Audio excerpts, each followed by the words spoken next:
Let me remind y'all that Melania, the First Lady, a model, and when I say model, I'm not talking about Tyra Banks, Cindy Crawford, or Naomi Campbell level, applied for and was given an EB-1 visa.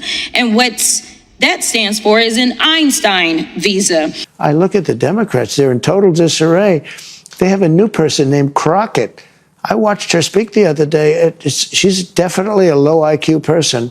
And they said, she's the future of the party. I said, you have to be kidding. I don't know what they're going to do. All right, this from Donald Trump on the future of the Democrats. I love this. I have an idea for the Democrats to bring them back into play. After years of being left out in the cold, including suffering one of the greatest losses in history, the 2024 presidential election, the Democrats should nominate low IQ candidate Jasmine Crockett for president, and AOC plus 3 should be respectively vice president and 3 high-level members of cabinet, added together with our future communist mayor of New York City, Zohran Mamdani, and our country is really screwed. Jasmine Crockett's wicked attack on First Lady Melania Trump's modeling career and immigration record blows up in her face when an old New York Times article resurfaces. Listen to this. Colin Linebarger reports that race-baiting Jasmine Crockett made a wicked personal attack on First Lady Melania Trump's qualifications and intellect during a House hearing, and it completely backfired on her via a surprising source. It is known as the Einstein visa.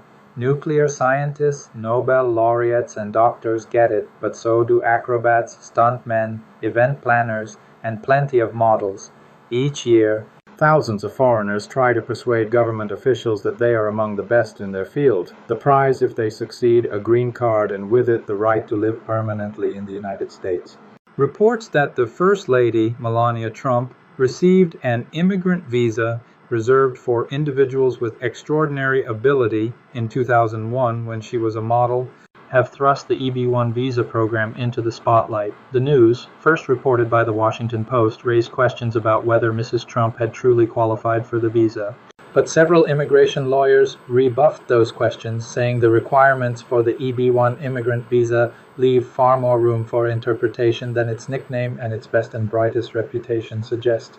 While the program may be the pinnacle of the merit-based immigration policies supported by critics of the visa lottery and family-based migration, indeed, by President Trump himself, the decision of what constitutes merit, while based on established criteria, is ultimately subjective and often surprising. Recipients are supposed to be the best of the best, said Rita Sostrin, a Los Angeles-based lawyer who has written extensively about EB-1s. But meeting the criteria is no guarantee. An adjudication officer makes a judgment call. In the extraordinary ability immigrant visa category is one of the few visas for which an applicant does not require an employer or family sponsor. Only 5,530 people received a green card through that program in the fiscal year that ended in September 2016, the latest for which data is available. Out of some 1 million issued, in 2001, when Mrs. Trump got hers, even fewer were granted. Marshall Cohen, a lawyer in Atlanta who specializes in EB-1s for world-ranked track and field athletes, said that he would not have hesitated to represent Mrs. Trump. I am assuming she made a lot of money, got a lot of press, and was on the cover of magazines. He said she was probably a pretty easy case. Mrs. Trump, then Melania Knaus, appeared on the cover of British GQ in 2000, the year she petitioned for the EB-1, and was featured in Sports Illustrated and other magazines later that year. Do we need more foreign fashion models? Some might say no, said Mr. Cohen, who led a panel titled Proving Extraordinary Ability is Extraordinarily Challenging at a recent immigration lawyers conference. We might need more chemical engineers, but if there is a fashion model at the top of her field, she could qualify. Petitioners for the EB-1, which was created as part of the Immigration Act of 1990, face a two-part test. The United States Citizenship and Immigration Services first must determine whether a candidate has presented evidence to satisfy 3 out of 10 criteria, such as publishing material in professional publications or other major media, appearing in artistic exhibitions, or commanding a high salary. Once those are met, the decision comes down to a vague and undefined final merits determination by the immigration agency. That is the mystery. Nobody knows what it is, said Ms. Sostrin, the lawyer in Los Angeles. who recently secured EB1s for an award-winning stunt performer and a high-end events planner. What is clear is that extraordinary intelligence is not necessary nor sufficient on its own to get one. Indeed, even Albert Einstein might have not qualified for an EB1 before winning the Nobel Prize. A few years ago, Ms. Sostrin distributed a resume to immigration lawyers at a conference without revealing that it was Einstein's, or at least one devised from his career accomplishments. Ms. Sostrin asked them to assess the likelihood that he would be approved for an extraordinary ability visa. The consensus was that it would be very challenging. The resume for a tutor and patent examiner turned professor listed only a handful of the most important scientific works Einstein had published by 1920, more than a decade into his academic career. The notion that you somehow have to be a genius or Einstein is utter fiction, said Chris Wright, a lawyer based in Los Angeles. We have succeeded with models no more accomplished than Melania Trump. While the majority of applicants and recipients have titles like space scientist, a cancer researcher, and software engineer, many have less scholarly pursuits. In 2012, Mr. Wright represented Shara Bichard, a Canadian model and Playboy playmate who successfully petitioned for an EB1. In her petition, Mr. Wright included scantily clad photographs of Ms. Bichard. When it's a glamorous model and pictures show cleavage rather than research, people assume there is something underhanded going on, said Mr. Wright, who said that he had also obtained the visas for a race car driver, a hairdresser, and a tennis player. For Glenn Boswell, a stunt performer and director used to jumping out of buildings and moving vehicles, getting the EB1 was a relative cakewalk. His lawyer filed a 439-page petition in 2016 detailing Mr. Boswell's achievements, which include credits in Unbroken, The Matrix, and The Hobbit, and he received approval within a week. I was really excited when it came, Mr. Boswell, 60, said in a phone interview from his native Australia.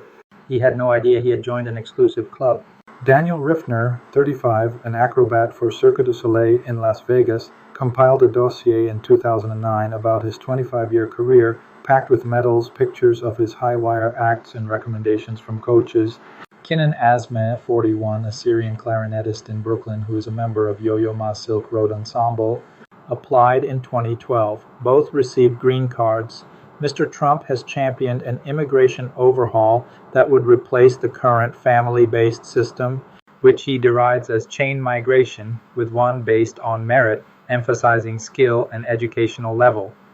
His proposal would have made it impossible for the First Lady to sponsor her parents for a green card, which she did after obtaining permanent legal residency and becoming a citizen herself.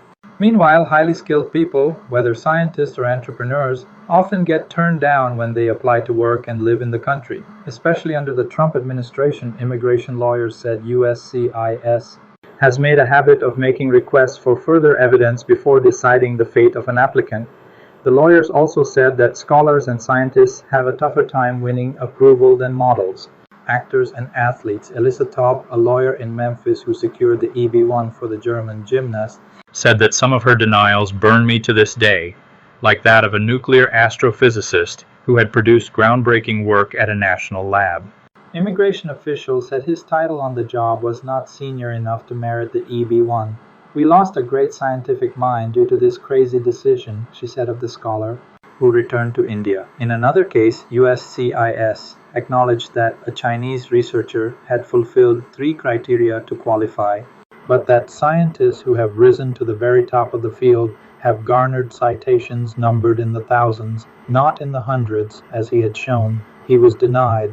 Despite ample documentation and detailed letters from world-renowned experts supporting the petition of a molecular oncologist who studies drug-resistant cancer, USCIS questioned whether her scholarship was significant. After her lawyer submitted further evidence, she was approved. These are people we should be rolling out the red carpet for. Here's David Soloway, the lawyer who handled the case. Most people would readily say that it makes sense for someone who is extraordinarily skilled in the sciences to be admitted to this country, Mr. Soloway added. But in modeling, really? the way she speaks is so wildly different. And I know that people will be like, oh, you have to shift for different audiences, but it's the same audience. It's still the constituents that she's speaking to, but now she's decided that this hood way of talking is the way that she's going to be. I find her extremely fake, and I don't know how anybody on the Democrat side likes that she's in the news at all. I think that she is just a fraud. AOC is less of a fraud to me, even though she does the same thing where she tries to play up her hood bona fides, even though she grew up in Westchester. I think that the Jasmine time is coming probably to an end. Her 15 minutes seem close to up. But Democrats really need to clean house of people like her, and they need to say that this is not what they stand for. And I'm not sure they're ready to do that yet. Well, first of all, I think the First Lady is magnificent, as do most of the country.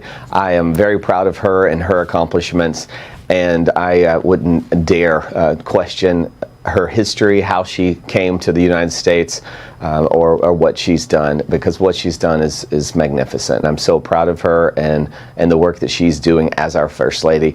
As for this hearing and my colleague criticizing her, I think the best thing to do here would be to ignore it. I think that the radical view of the Democrats is one where they want to ignore the open borders that have destroyed our country, and I find it pretty rich that they would go after someone like the First Lady who came here as an immigrant, like millions of Americans with her who came here the right way. All the while they've turned a blind eye at the open borders over the last 4 years of Biden that have really destroyed our nation. They're okay with the riots in LA. They're okay with destroying small businesses and violence and unrest, but they want to go back in time and rehash the immigration path of Americans who did it the right way. And I think that's a shame. And I think the American people see through that.